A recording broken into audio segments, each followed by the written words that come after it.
When peace like a river attended my way,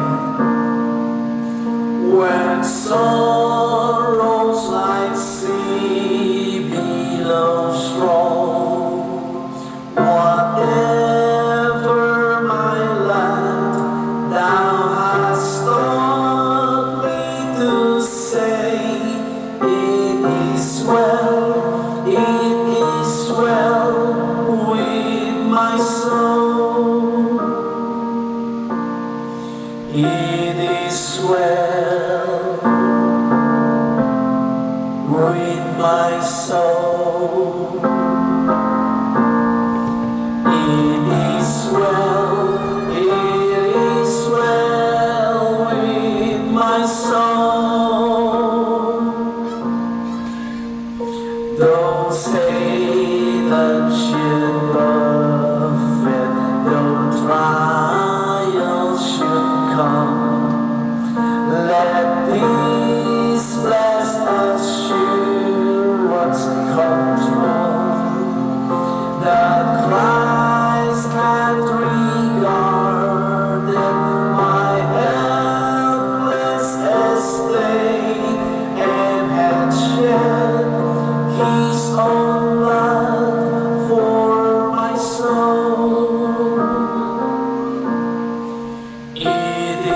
well with my soul. It is well with my soul. My sin, oh the bliss of this glorious thought. My sin not in part, but the whole is nailed to the cross, and I bear it no more. Praise the Lord, praise the Lord, oh my soul. It is well with my soul. It is well with my soul. And Lord, haste the day when the fading shall be sight. The clouds be rolled back as a scroll. The drum shall resound, and the Lord has descended. Even so, it is well with my soul. It is well with my soul. It is well with my soul. Yes, whatever situation you're in, when you're in the Lord, it is well. One more.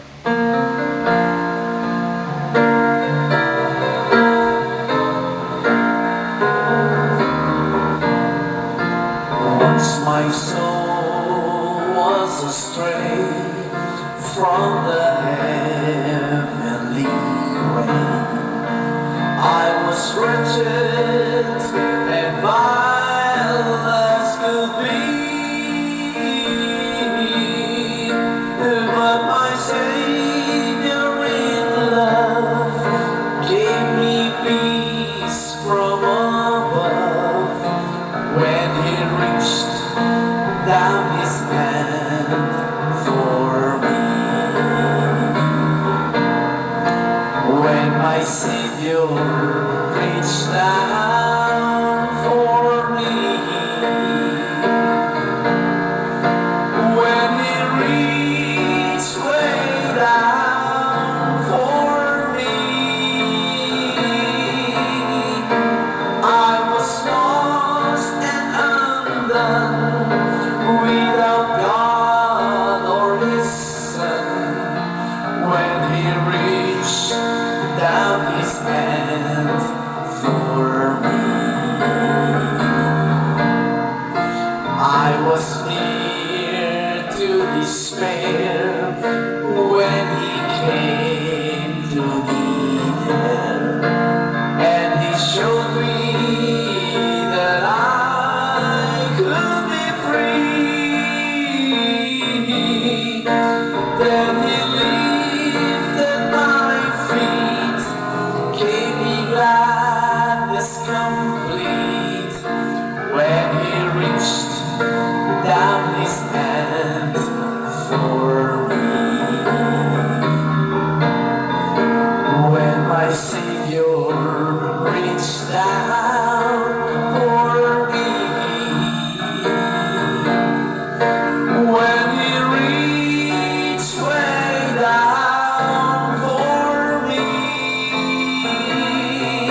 done without God or His Son when He reached down His hand for me. Yes, thank you.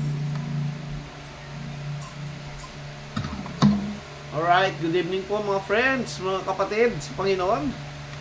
Okay, today po is Saturday.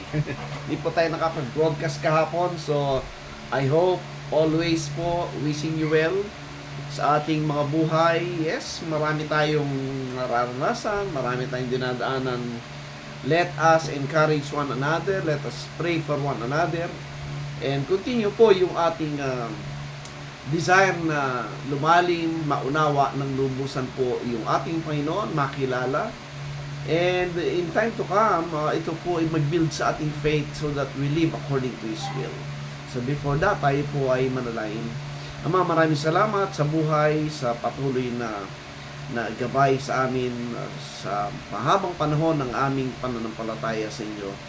Na kailanman na hindi ka nagbago, hindi ka nagpabaya, at kami patuloy na tinuruan, patuloy na sinustain ang lahat sa buhay po namin. Maraming salamat po, Ama, sa iyong biyaya sa gabi ito. Aming tanggapin po ang iyong mensahe, ang iyong katuruan sa mga bagay na napakahalagang maunawaan, Panginoon. Sa iyong biyaya at pag-ibig, aming hinihiling po ito sa pangalan ng Panginoon Jesus. Amen. Alright. Sa mga viewers po natin dyan, mga friends, I hope always I'm wishing you well. Sa ating patuloy na pag-aaral po, napakaganda po ng ating daily meditation po ng Word of God sa ating GC po dyan sa Bible School. And to some friends po dyan sa ibang group na ating pong binabahagi yung salita ng Panginoon. Tandaan po natin, mga friends, itong ating inaaral po ay this is just a sharing po.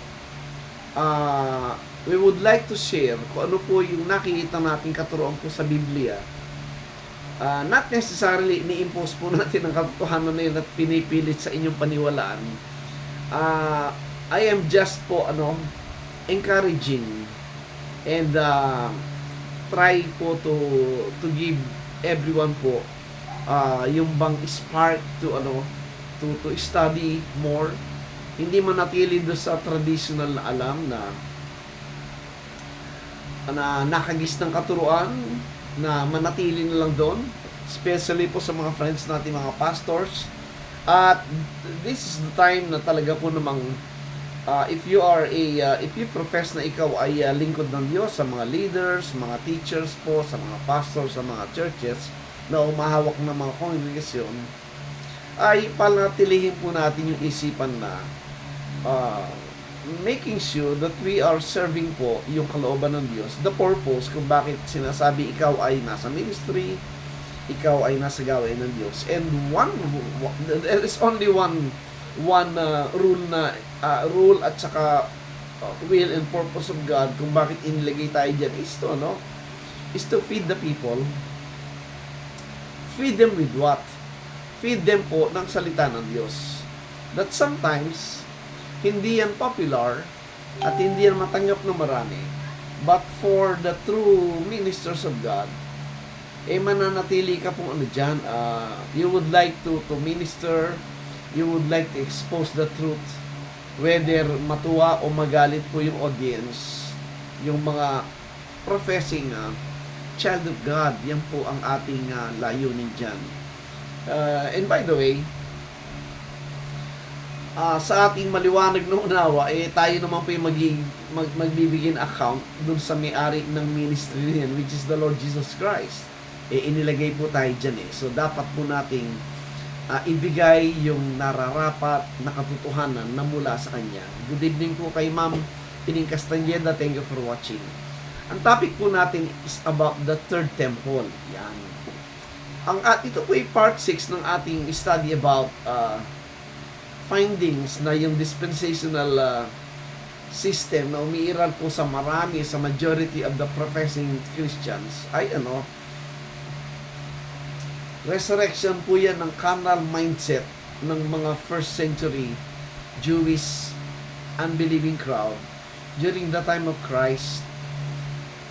not understanding na yung dalang programa ng Diyos ay hindi na po yung literal at physical na mga bagay. Kaya hindi maunawa ng mga Hudyong kausap niya, di ba? We have studied last time yung tungkol sa Kingdom of God. Ang hinahanap ng mga Hudyo ay yung physical kingdom, makamukha ng paghahari sa Old Covenant na may hari, maraming sundalo, at talagang very extravagant po yung pagdating ng king. Pero ang Panginoon Jesucristo ay kanya in-emphasize na ang kingdom of God ay hindi physical o literal. Kaya sinabi niya, the kingdom of God cometh not with observation. Hindi ito nakikita. In fact, ang sabi niya, the kingdom of God is within you, sabi ng Panginoon. Right? In many instances, yung tinuturo at pinapahig ng Panginoon during His coming sa kanyang messianic ministry, hindi maunawa talaga na nakararami. Diba? Yung bread from heaven, nakita natin last time, the thinking po ng mga Hudyo ay yung tinapay na kinakain lang literal. But the Lord was telling them about yung truth, the heavenly truth that concerns His coming. Kaya sabi niya, I am the bread that came down from heaven. Pero hindi nila maunawa, di ba? So in many instances po, yan po yung kaganapan during the time of Christ. Until His sacrifice on the cross and ascension sa heaven, ay malabo pa rin sa isip po ng mga apostol yan. Until here comes the Apostle Paul, and progressively po, binigay na unawa ng Panginoon sa kanya yung New Covenant program, na it's no longer about the physical, the literal, earthly truth or realities, but the heavenly and spiritual realities.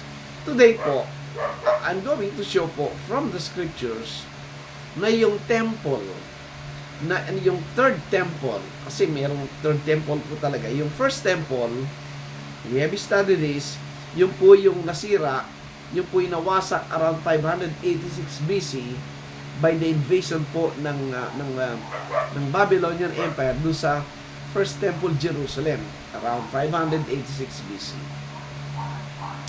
The second temple na naitayo at nawasak po is by 7th AD, nasira po yan. And that's the time po ng ministry ng ating Panginoon Jesucristo. And there was a prophecy. Yan. In the Old Testament, there was this prophecy of a third temple. Right?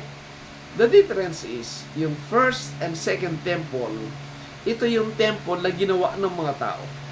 Of course, the instruction nung pagbibuild po sa temple na yon ay galing mismo sa Diyos at ipinakita kay Moses yan, kung mababasa natin sa Hebrews chapter 8 last time, na yung ginawa na tabernacle, na temple ay patterned after the heavenly temple na pinakita ng Diyos kay Moses.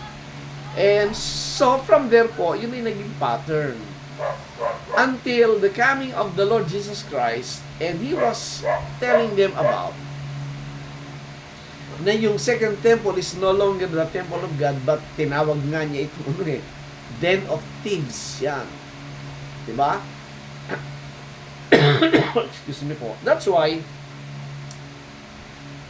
it was prophesied po in the Old Testament that there is going to be a temple na magtatayo mismo ay yung ating Panginoon Jesucristo. Basahin po natin yan. Mababasa po natin yan, mga friend, dito po sa ating Bible sa Zechariah chapter 6. Yes. Okay, hanapin natin po, mga friends. Zechariah chapter 6. Makita po natin doon sa verse 12. If you have the Bible po, if you're going to really want to study this, isulat nyo po yung mga verses at makita nyo po doon yung mga talata na ginagamit natin. In Zechariah chapter 6 verse 12, right? It was a prophecy given in the Old Testament during the time of their captivity na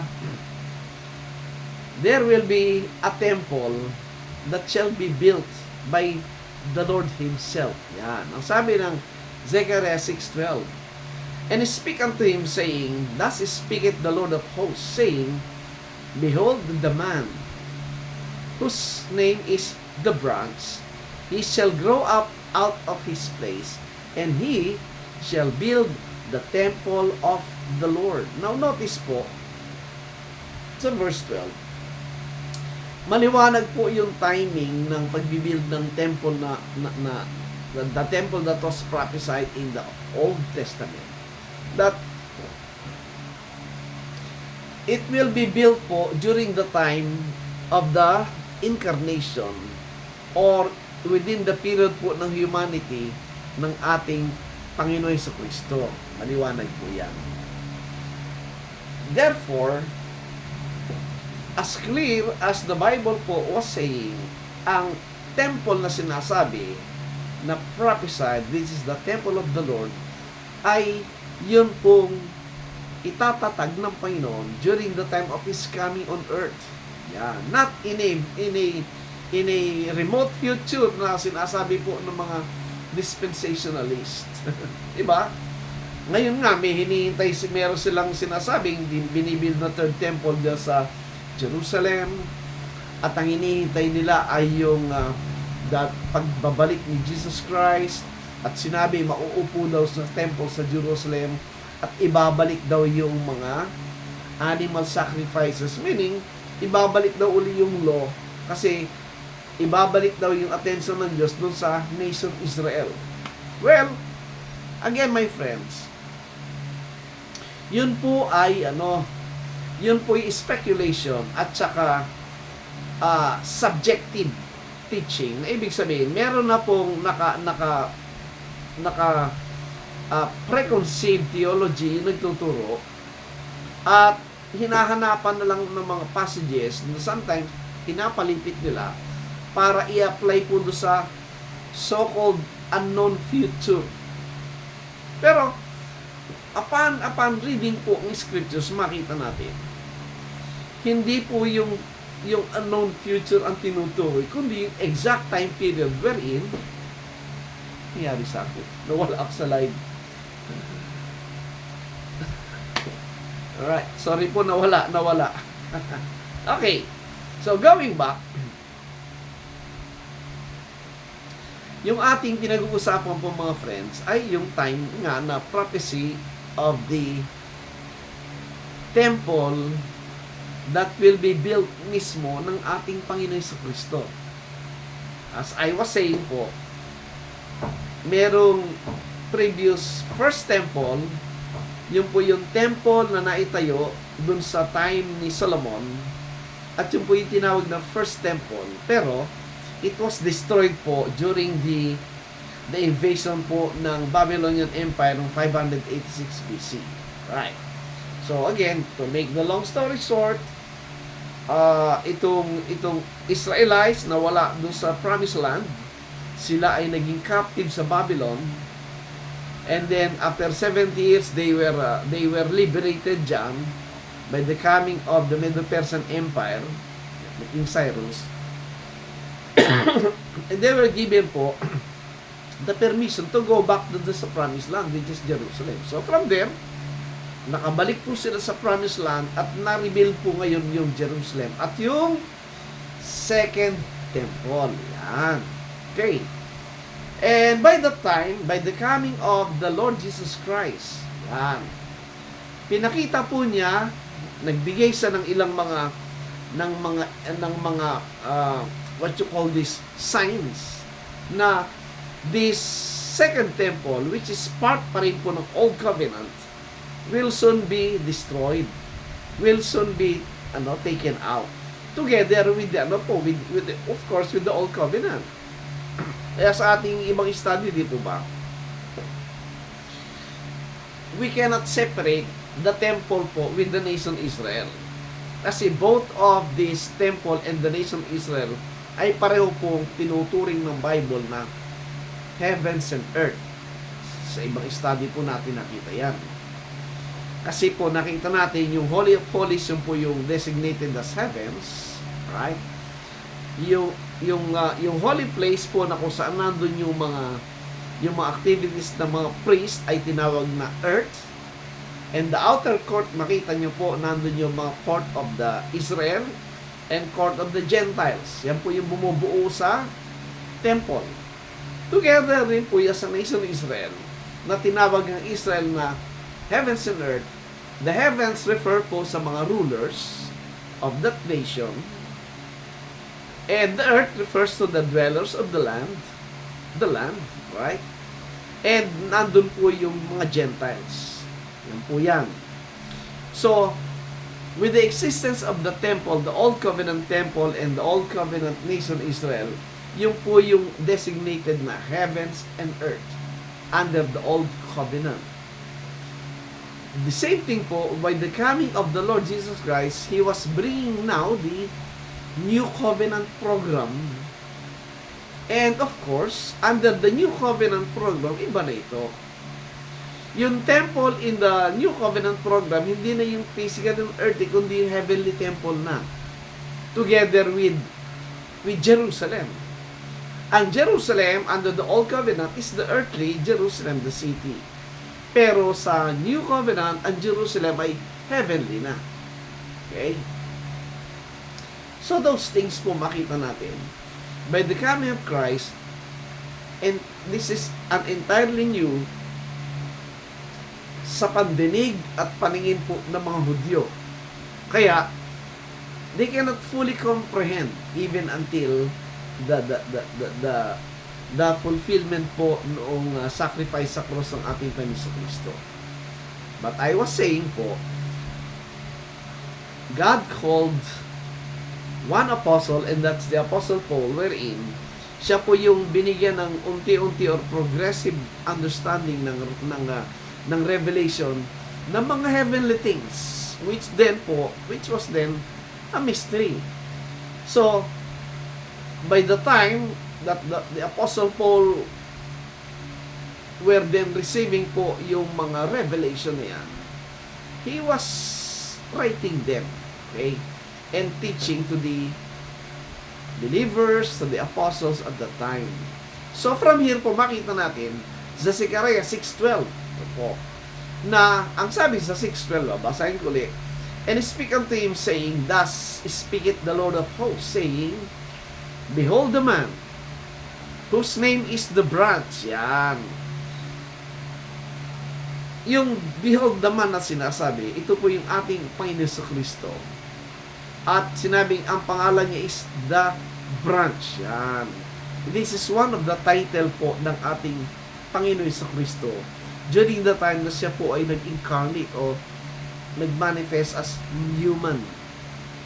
So, ibig sabihin, in this passage alone, ang sabi pa riyan, and he shall grow up out of his place, and he shall build the temple of the Lord. Ano ibig sabihin?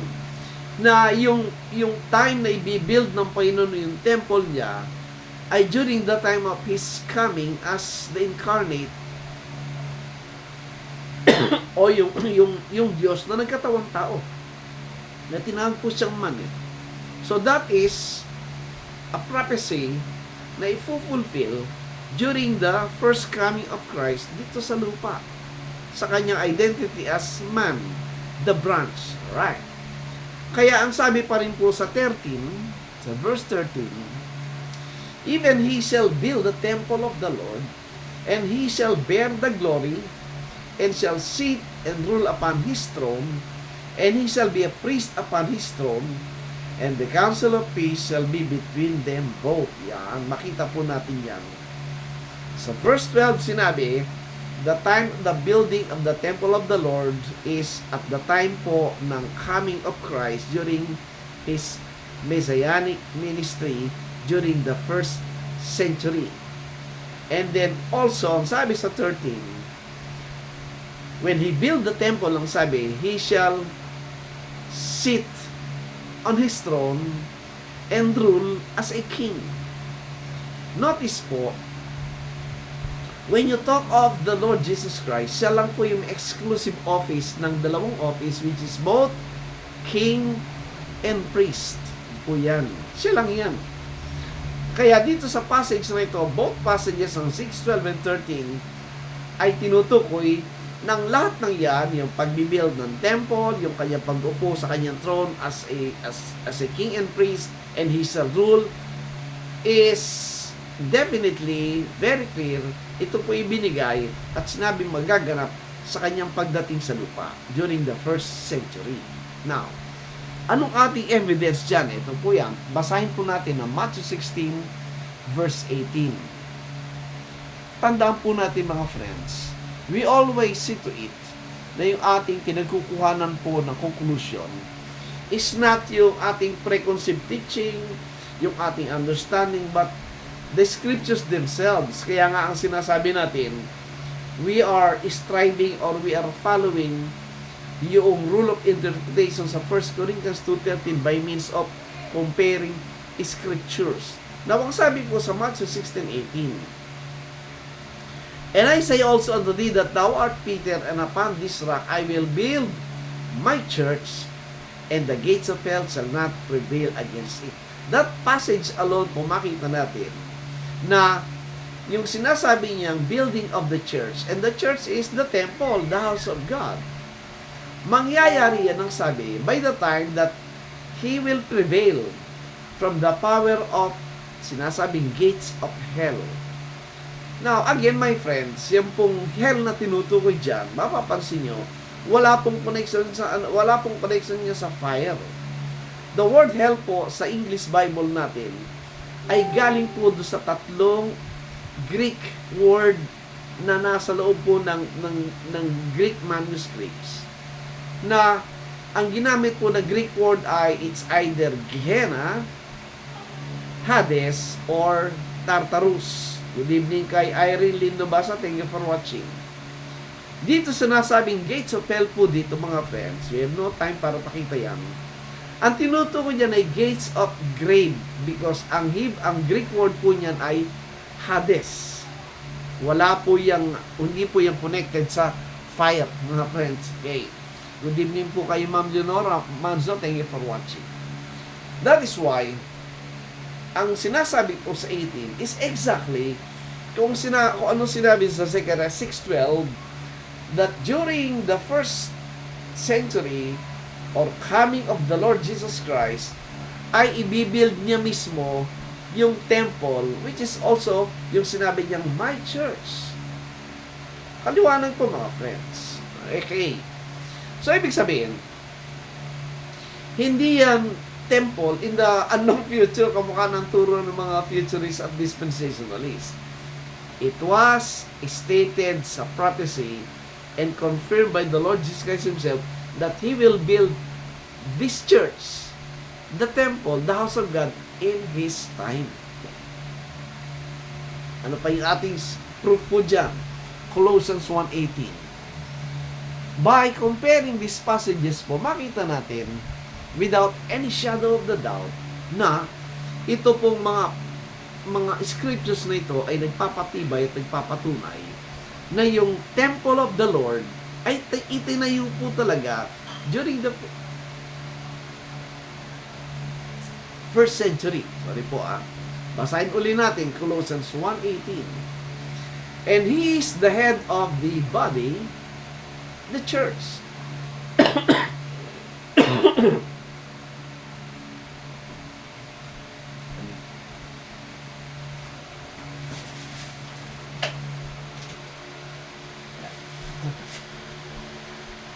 Sorry Okay.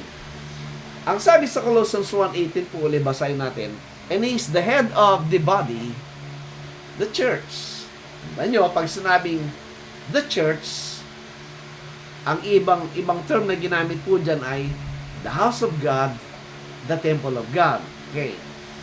Who is the beginning? Notice po, ang question sa 1:18 kasi, kailan naging head of the body, the church, si Jesus Christ? Dito mismo sa talata, makikita po ninyo, consistent po sa Matthew 16:18, na sinabi niyang, I will build my church and the gates of hell shall not prevail against it. Kailan nangyari yun? During the time of His resurrection. When He got resurrected, He defeated the power of grave and death, ang sabi po ni Paul sa 1 Corinthians 15. So, the same thing po dapat. Following po yung consistency ng mga kasulatan, dito sa Colossians 1:18, siya yung naging head of the body, the church, kailan? Sabi po sa talata, who is the beginning? Beginning of what? Beginning of the church, ang pong tinutukoy dyan. The firstborn from the dead. O, yun po yung time ng kanya, resurrection, pagkabuhay na muli mula sa kamatayan. But then again, mapapaisip ka, anong klaseng resurrection ang tinutukoy sa Colossians 1:18? Physical ba? Kasi, kung physical, mali po itong talata na ito kasi hindi naman siya yung firstborn from the dead. Kung physical, kasi marami nang na-resurrect physically before the resurrection of Christ. Di po ba? So, common sense will tell us na hindi physical resurrection ang tinutukoy diyan, kundi yung kanyang spiritual resurrection doon sa kanyang sinasabing resurrection right after ng sacrifice sa cross. Yun po yung application. Marami kasi nagtatanong, bakit merong physical resurrection? Hindi nyo ba nakikita? Nung nag-resurrect siya, sino yung mga karap niya at sinabing pinakita niya mismo sa kanila? Di ba mga Hudyo? Bakit? Kasi ang sabi sa Matthew 12, there is no sign that will be given to this adulterous generation but the sign of Jonah. Why? Ang sabi, because the Jews require a sign. Yan. Kasi mga Hudyo, ay mga kausap natin, ay yung kausap ng Panginoon ay palaging naghahanap ng visible signs. Kaya po carnal ang thinking na yon. Kaya dito, maunawa mo lang yan. Again, pag kinukumpare po natin yung kasulatan, kaya hindi pwedeng mag-apply ka agad na mag-apply ng mga talata ng Biblia pagkatapos ay kukontra sa iba. Magkakaroon ng contradiction because nga hindi inuunawa. Pero ang sabi po dito sa Colossians 1:18, the firstborn from the dead, that in all things he might have the preeminence. Oh, very clear po yan. Nung kanyang itinatagpo, itinayo, at na-construct po yung temple, siya yung una, sabi, the beginning. At siya yung merong preeminence. Siya po yung nagpasimula, at siya yung naging ulo nung katawan during the time of His resurrection. Nandoon na po yung temple, which is the body of Christ. Yun po yung ating makita. In the reckoning of God, in the mind of God, itinatagpo ang temple during the death, burial, and resurrection of the Lord Jesus Christ. Yun naman po yung sinasabi niya sa John chapter 2, tingnan niya. In John chapter 2, yun po yung kanya sinasabi. Na again, hindi po maintindihan ng mga kausap niya. Di ba sa John chapter 2, just like in Matthew 21, nang pumunta sa temple, ano nakita niya? Yung mga mandaraya, yung mga corrupt na mga businessman, etc. At ginawang business place yung temple, which is supposed to be the house of prayer, ang sabi ng Panginoon, ginawang business center ng mga religious ruler yon. Kaya tinawag niya itong di ba? Tinawag niya itong den of thieves. Parang kulungan ng mga magnanakaw ang sabi niya. Kaya di ba, pinagsisipan niya yung lamesa, pinatataboy yung mga tao naroon. So, yun na nangyari. And then, ang sabi niya, sa 18, John 2:18, then answered the Jews and said unto him, what sign shewest thou unto us, seeing that thou doest these things? Alright, again. Ang hinahanap na naman ng Hudyo ay tanda. Anong tanda ang papakita mo sa akin? Bakit ginagawa mo yung mga bagay nito? Okay. Ang sagot ng Panginoon, sa 19, Jesus answered and said unto them, destroy this temple, and in 3 days, I will raise it up. Yan. Sumagot ang Panginoon sa amin, wasakin niyo yung templong ito. At sa ikatlong araw ay aking itatayo ito. Alright.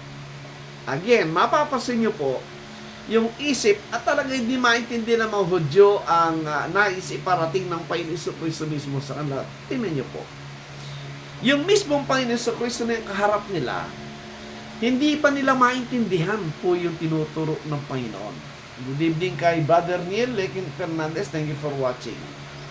Kasama na nila, kaharap na mismo nila yung Panginoon, hindi pa nila maintindihan. Bakit po? Kasi unang-una, may nakatanim na sa kanilang isipan. Mula nung nagkaisip sila, ang temple na nasa isip nila ay yung physical na kung saan nandun yung mga pag-aalay ng mga hayop, may mga priest na gumagalaw doon, etc. Kasi yun ang sentro ng community po ng kanilang bansa, yung temple. Kaya, ang sagot po niya sa 20, tingnan niyo.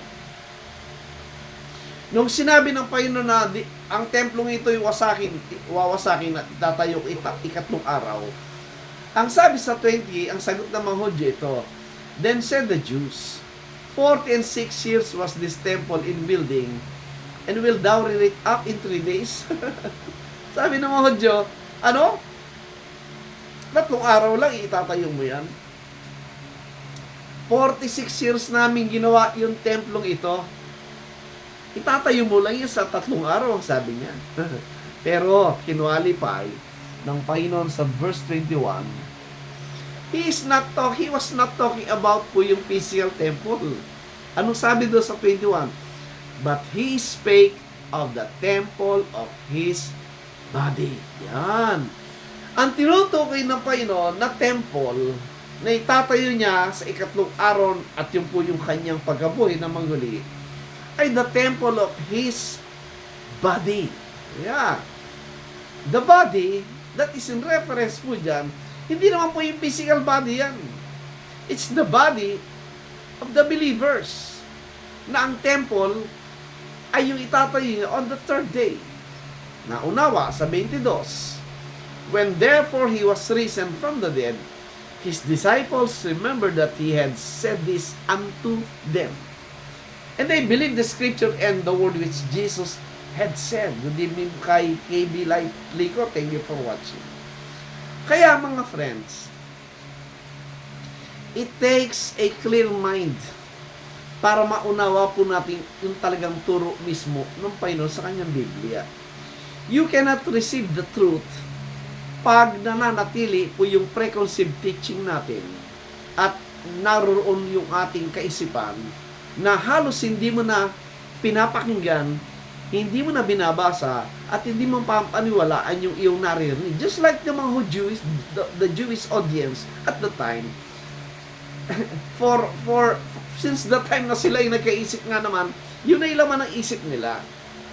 But then again, the coming of the Christ, which was then bringing the heavenly program of the new covenant, ay totally new at totally strange sa mga audience. Good evening kay Michael Lico. Thank you for watching. Just like today, for how many years po ang mga tao sa religious circle ay paulit-ulit na lang po yung naririnig. Paulit-ulit na lang yung teaching. Up to the time na parang naging brainwashing na lang yan eh. Why? Because the people are not exposed po sa teaching mismo ng scriptures. Ang namamayani sa maraming religion po is the mindset po ng speaker, ng leader, ng teacher. Di ba? And most of the time, ang kanyang itinuturo at pinipreach sa mga tao ay things of the physical things.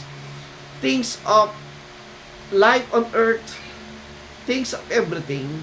You know, to my mind po kasi, mga friends, sa aking patuloy na pag-aaral sa Biblia, yung the way that people are being taught in the churches, fully concentrating on their earthly life, at saka yung kanilang emotion and everything. Alam nyo, I believe that if you teach the Bible, if you teach the scriptures, the truth within the scriptures, those things na ating sinasabing moral things, the way they think about life on earth, etc., will be, it's the normal way of forming the mind of the believers na familiar po sa laman ng Biblia. What is happening today in many churches is just para bang psychology. Diba? Kaya marami ang kanilang narinig lang is yung lang sa human understanding. Kaya marami nga hindi familiar sa laman ng Biblia. Hindi ba nakakapagtaka at it's parang defeated po yung isang Kristiyano kung hindi niya alam ang laman ng Biblia. There's something wrong, mga friends. Anyone who profess to be Christians must be settled at saka grounded. Sabi nga ng Bible, di ba?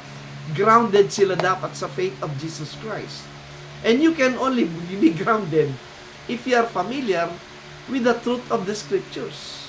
Good evening kay Pastor Tom. Thank you for watching. The problem is, eto po yan, when you dig deeper, when you take po yung Bible alone to teach, to study and to teach the people, marami kang makikitang katuruan na popular at accepted by the majority na halos hindi matanggap. Why? Kasi parang sa kanilang pandinig ay bago. That's why they cannot comprehend. Kasi people can comprehend things, yung paulit-ulit na turo, di ba? Sabi nga, di ba, yung isang principle ng the greatest political propagandist ni Hitler, sino na yan? Ang sabi niya, lies repeated became truth. Yun daw kasinungalingan na pinag-uulit-ulit, tinagbalik-balik ay nagiging totoo sa isip ng mga audience. So yun po yung brainwashing. Yun po yung mga friends. Kaya, nakakapagtaka din po sa marami yan na, I don't know, bakit in our time, marami yung lumalayo sa study po talaga ng deep study ng scriptures. Anyway, sa ating po mga leaders, mga namumuno sa mga churches, ano naman yan? That's our accountability and responsibility po. Nagpapaala lang tayo. So dito po, again, emphasizing natin at saka pinapatunayan na yung makaharap ng Panginoon, they really cannot comprehend because the Lord was talking about the heavenly spiritual truth. Yan po yung totoo dyan. So, ating na-establish po na yan. Prophecy ng Zechariah 6:12 and 13 talking about the building of the temple during the time of the first century period, during the time of Christ's resurrection. Yun po yung tinutukoy na building ng temple.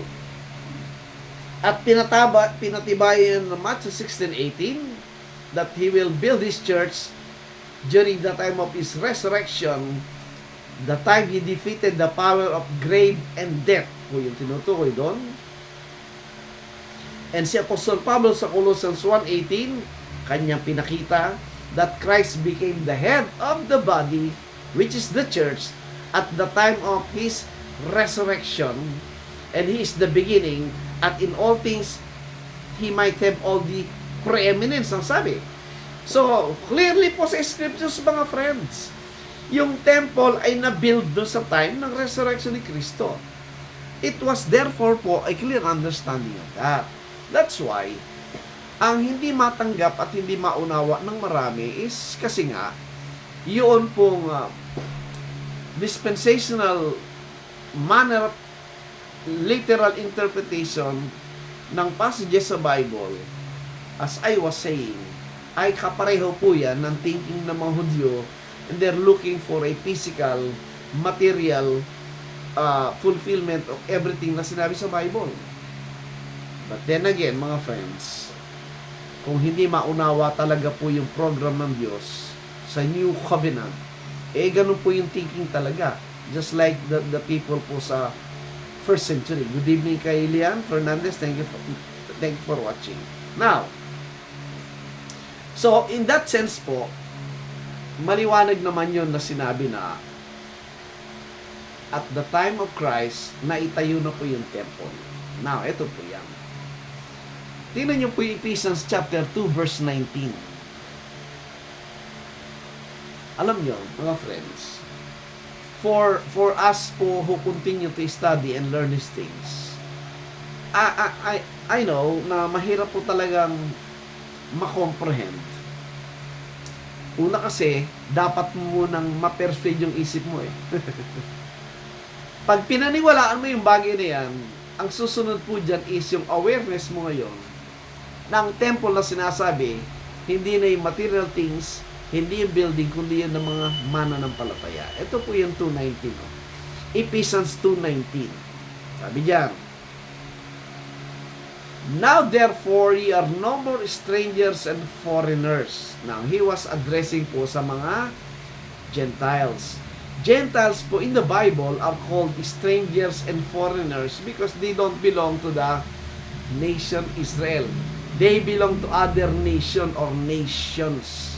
Yan po yan. Kaya tinawag na Gentiles. That during the Old Covenant, wala kang bahagi dyan. In fact po, doon sa temple area na yan, ang Gentiles ay napakalayo. Nasa outer court sila, napakalayo. Kaya tinawag silang afar off.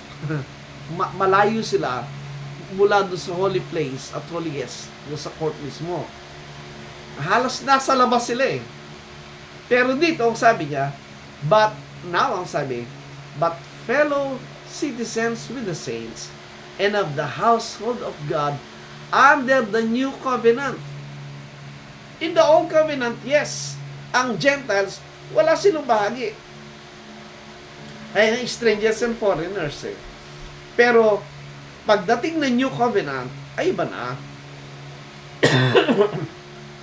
Gentiles like us, ay ano na, fellow citizens with the saints.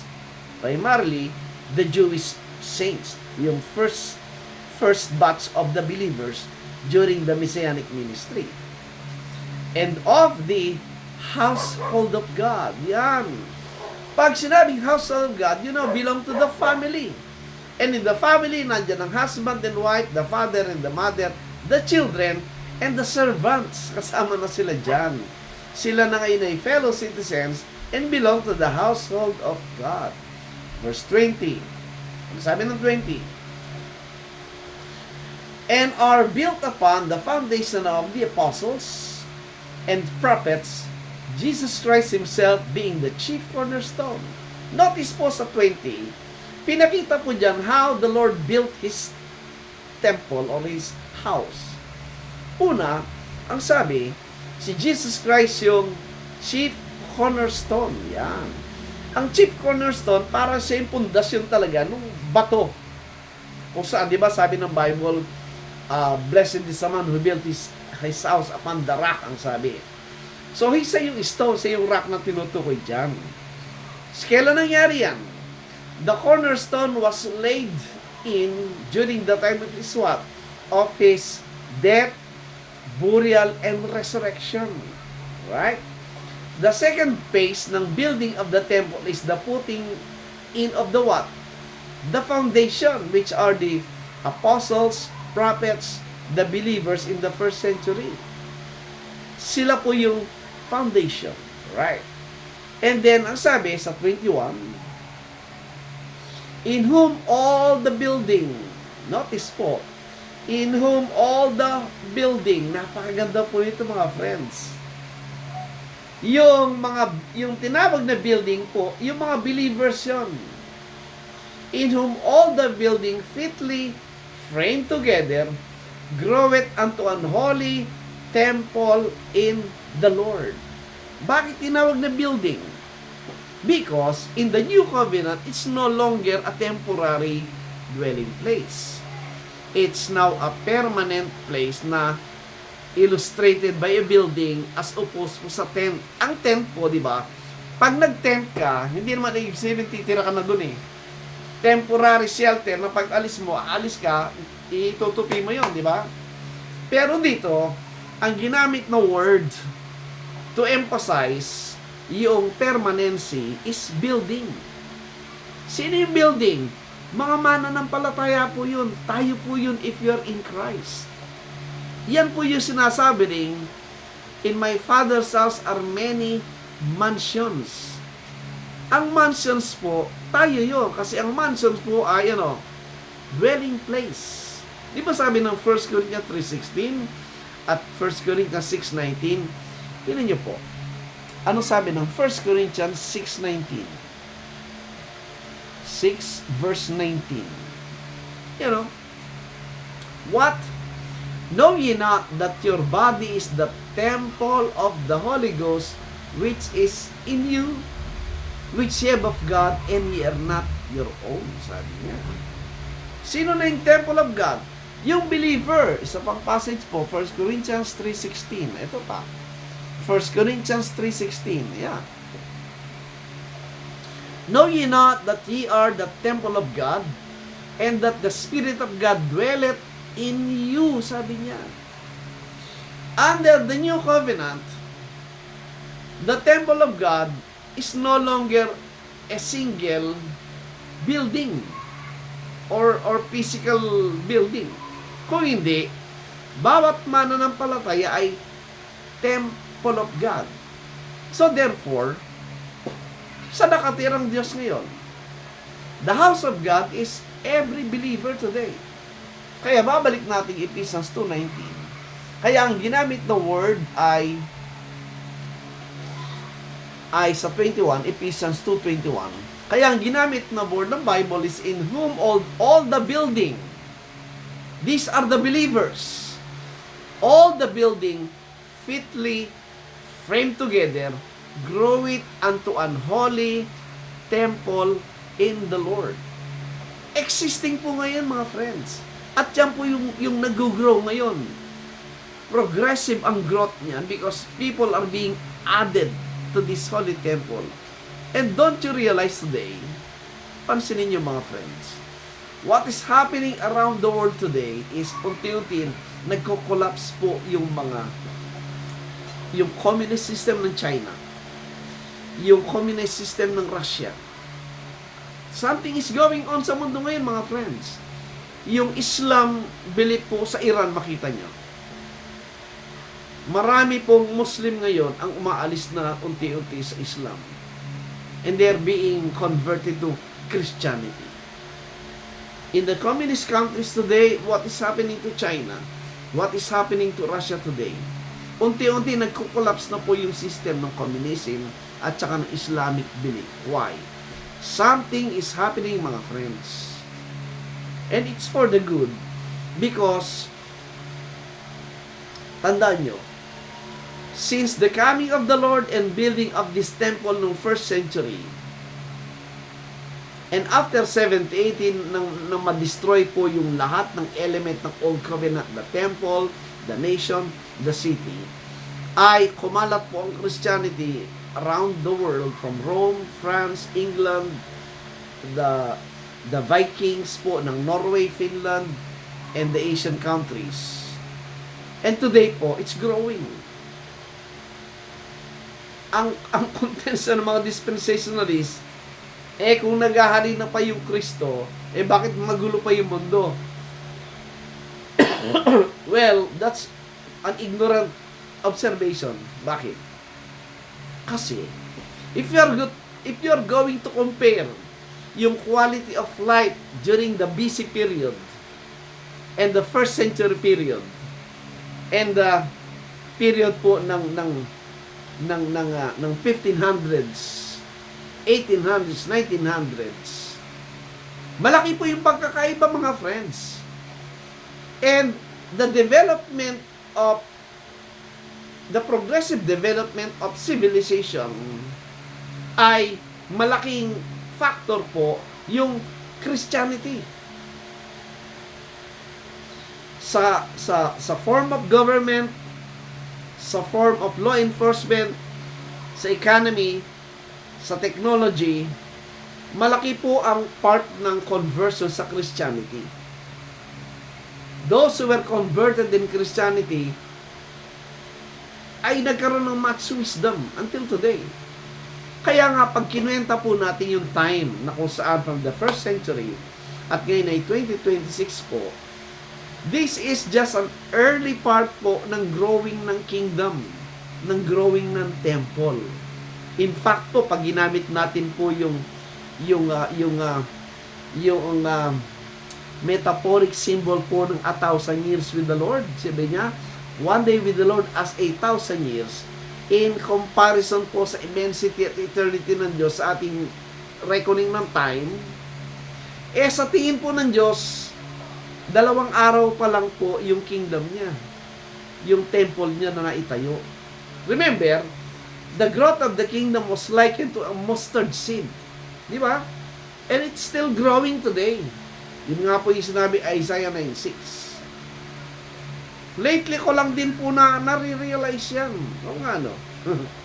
We are in the early part po ng growth ng kingdom, and we are so blessed because tayo po ay kabahagi ng growth ng kingdom of God, the temple of God.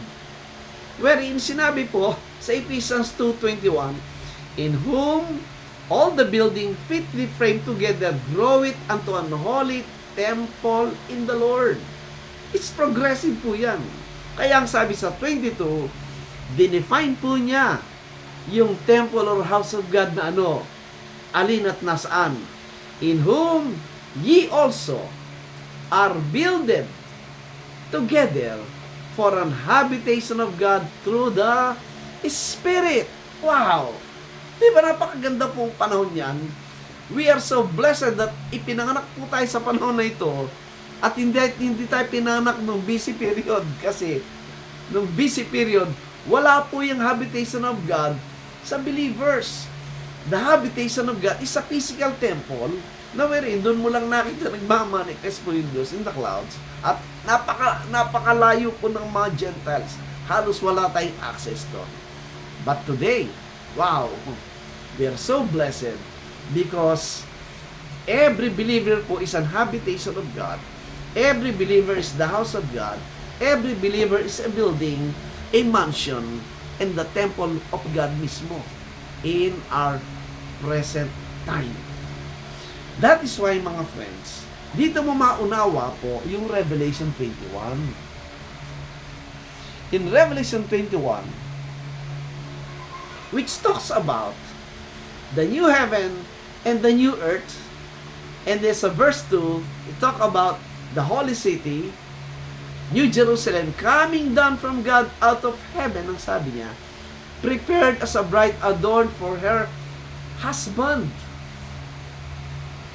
Reading, understanding po itong Revelation 21 and verse 1 and 2, you will realize na yung pagbaba po as a bride ng holy city, New Jerusalem, was then talking about the body of the believers during the Acts period na sinabi sila is spouse to Christ.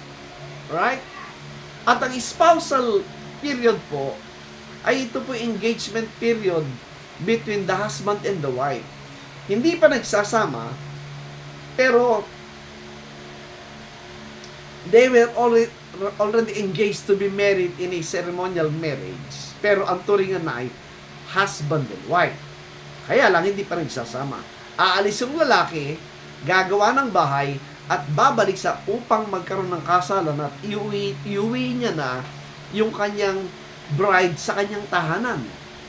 Yun po yung principle na umiral sa John 14. Tinan niyo po, John chapter 14. John 14.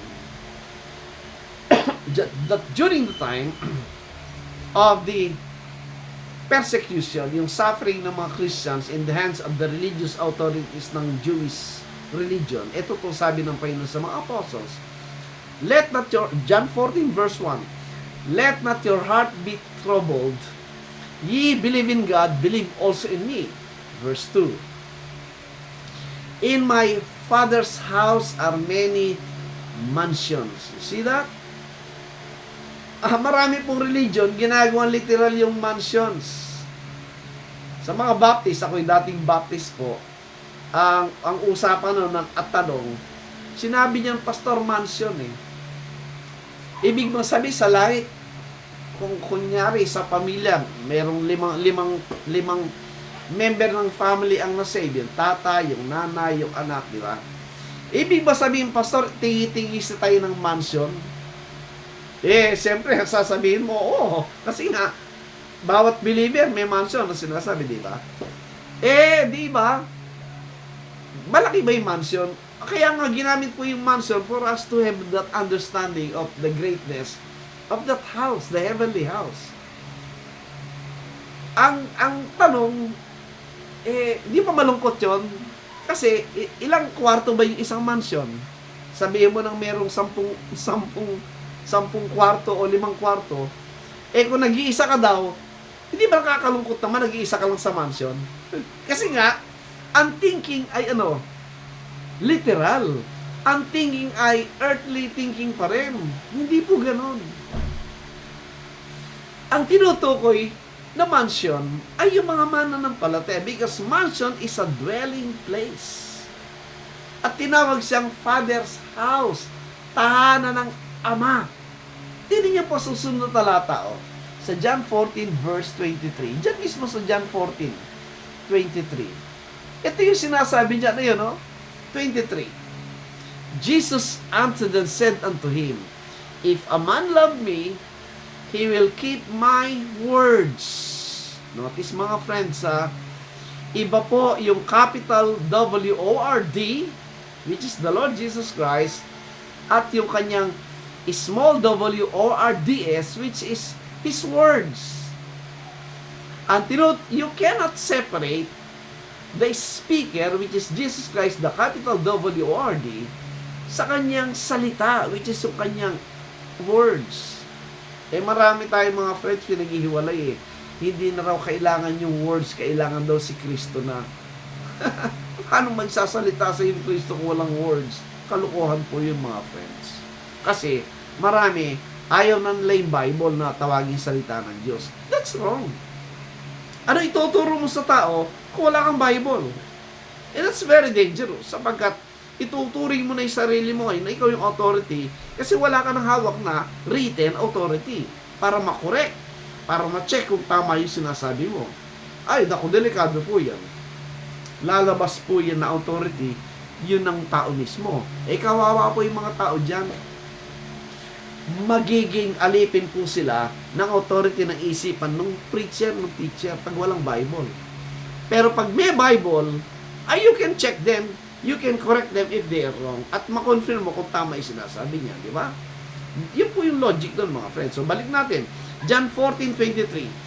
Jesus answered and said unto him, if a man love me, he will keep my words, and my Father will love him, and we will come unto him and make our abode. Ano yung abode?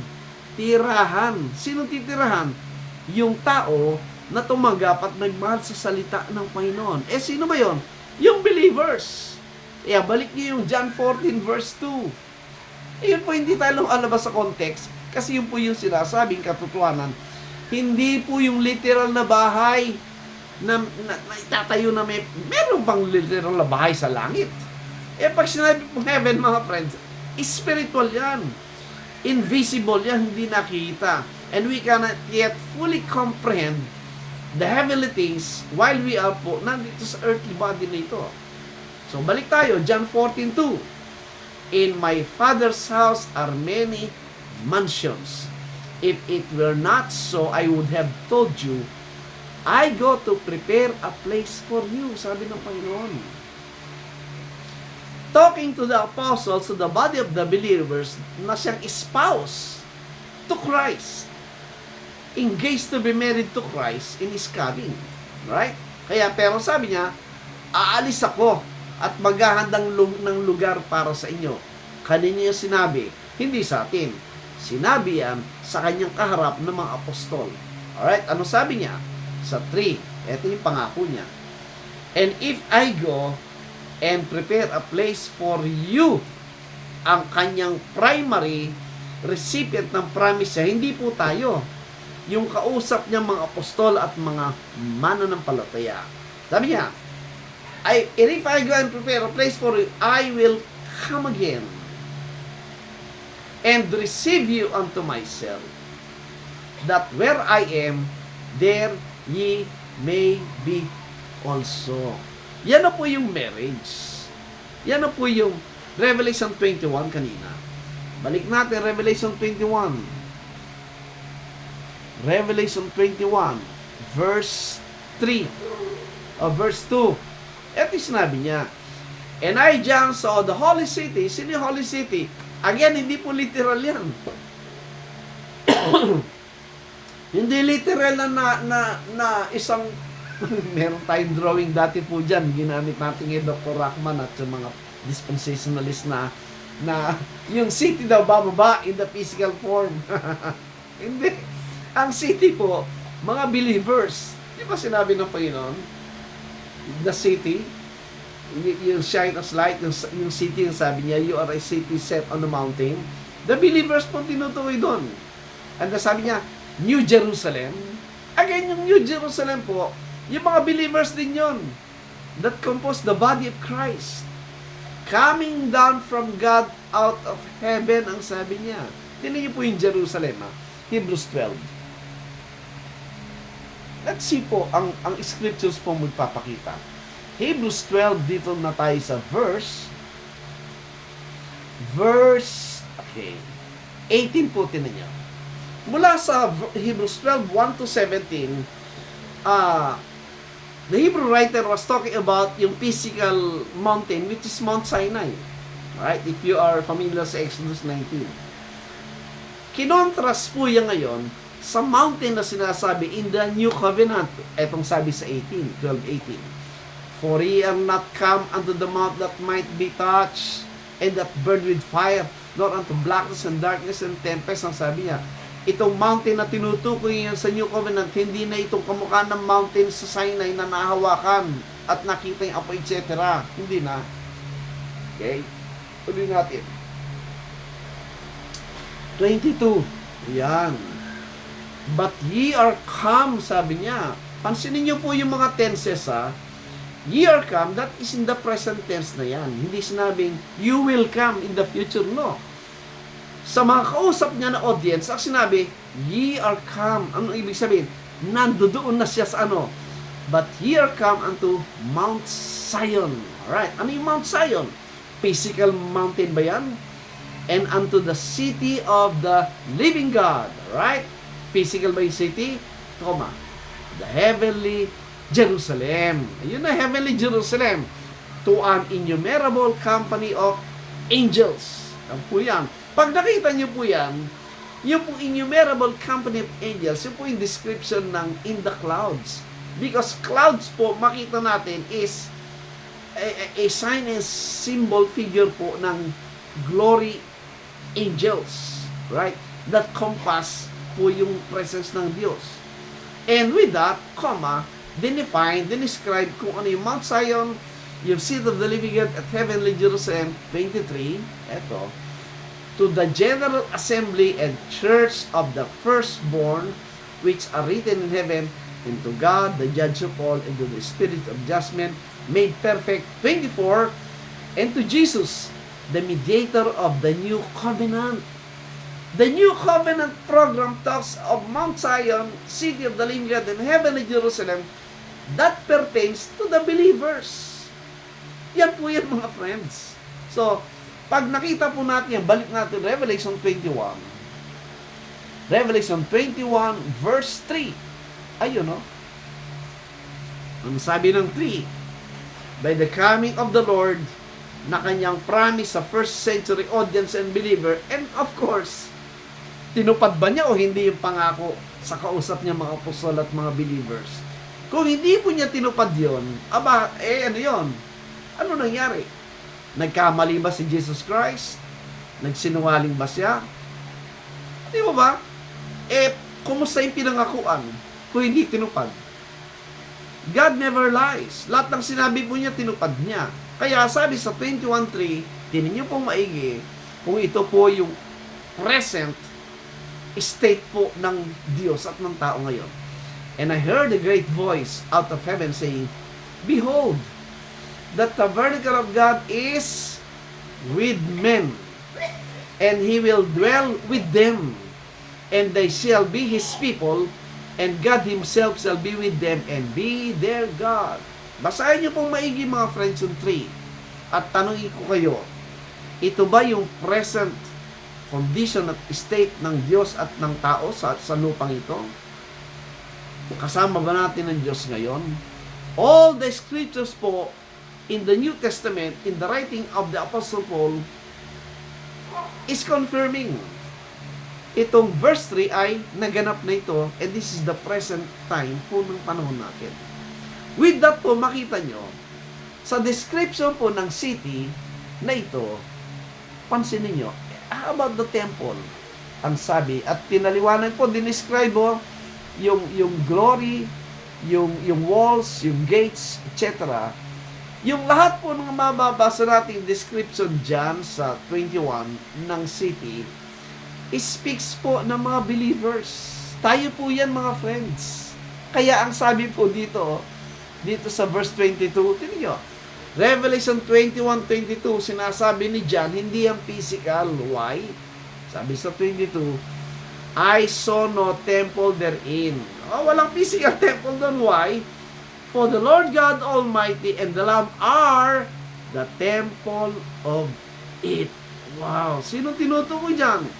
Mula po doon sa 4 pababa, yung description po ng construction ng city, ng Jerusalem na yan, is talking about the believers.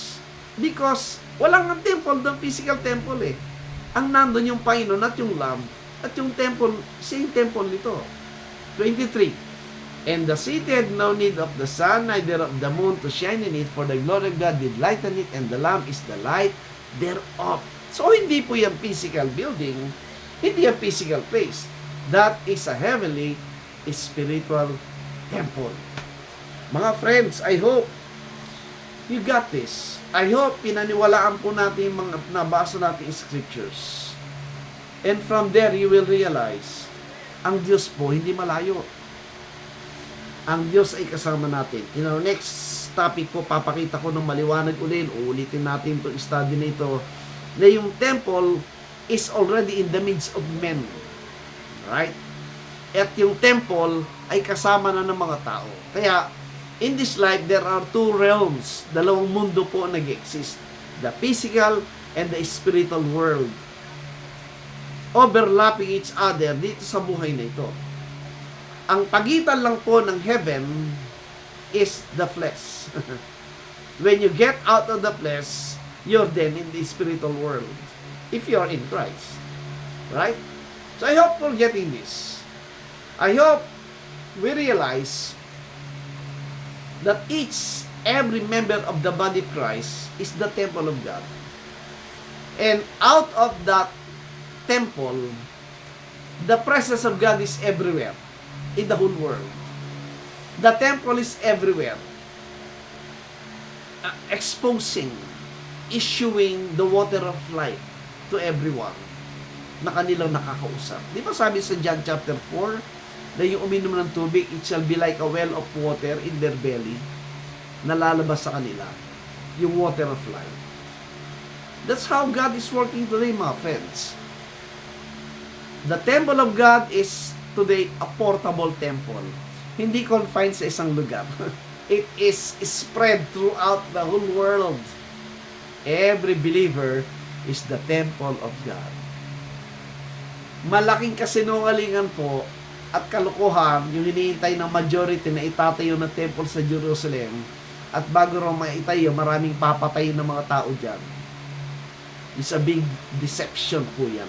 Ang daming naloko po mga mananampalataya because of the failure to study the scriptures. That's why the mindset po ng marami is violence.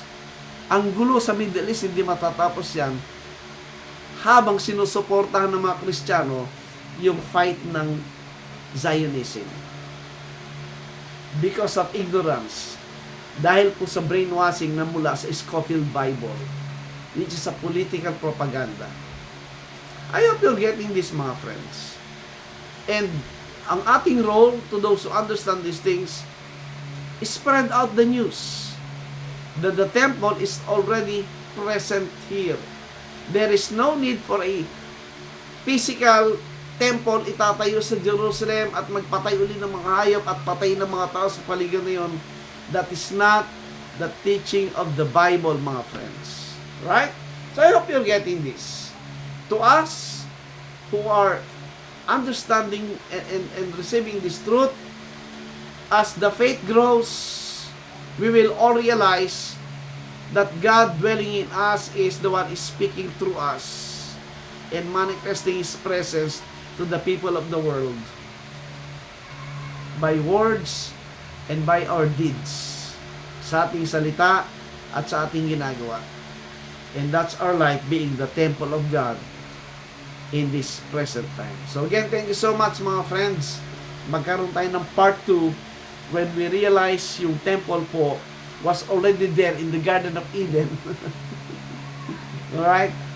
The first priest is Adam himself, the first man, to minister to the whole world, to the Gentiles and each and every one of us. That's why the temple po was called po as what? In our next issue is ang temple na sinasabi ng Panginoon is become the prayer, the house of prayer for all people, wherein all flesh shall worship God. Right? Next time po, papakita ko sa inyo yan. I hope naging blessing po sa atin ang teaching na ito, and be aware that God is dwelling in each every believer po. So again, thank you so much. Mag-close po tayo sa panalangin. Again, thank you so much, Panginoon, sa biyaya ng buhay, for the truth that you are providing to us, and renewing our mind, Panginoon, for the glory and for thy grace and blessing po, Ama. Thank you so much sa mga viewers namin. Naway maging pagpapala ito sa kanila. In the name of our Lord and Savior Jesus Christ, we pray these things po. Amen. Thank you so much po. Enjoy po yung ating Sunday bukas.